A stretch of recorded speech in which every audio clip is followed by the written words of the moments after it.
Doctor Babasaheb Ambedkar यांची भूमिका असलेला रोल करण्यासाठी नकार दिलेल्या अभिनेत्यानं पुढे त्याच रोलसाठी नॅशनल अवॉर्ड घेतलाय. दिग्दर्शक जब्बार पटेल हे डॉक्टर बाबासाहेब आंबेडकर यांच्यावरती चित्रपट बनवत होते. डॉक्टर बाबासाहेब आंबेडकरांची भूमिका करण्यासाठी अभिनेत्याचा शोध सुरू होता. हा चित्रपट हिंदी आणि इंग्रजी अशा 2 भाषेमध्ये तयार करण्यात येणार होता.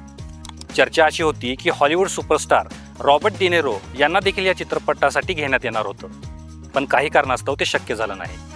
अभिनेते शाहरुख खान यांना देखील या रोलसाठी विचारण्यात आलं होतं, मात्र त्यांनी राष्ट्रीय व्यक्तिमत्वाच्या भूमिकेला न्याय देण्याची प्रतिभा आपल्यामध्ये नसल्याचे सांगून हा रोल करण्यासाठी नकार दिला.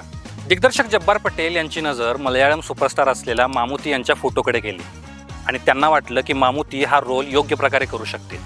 त्यांनी मामुती यांचा फोटो हा फोटोशॉप केला, जो बाबासाहेबांच्या किशोरवयातील फोटोशी साम्य खात होता.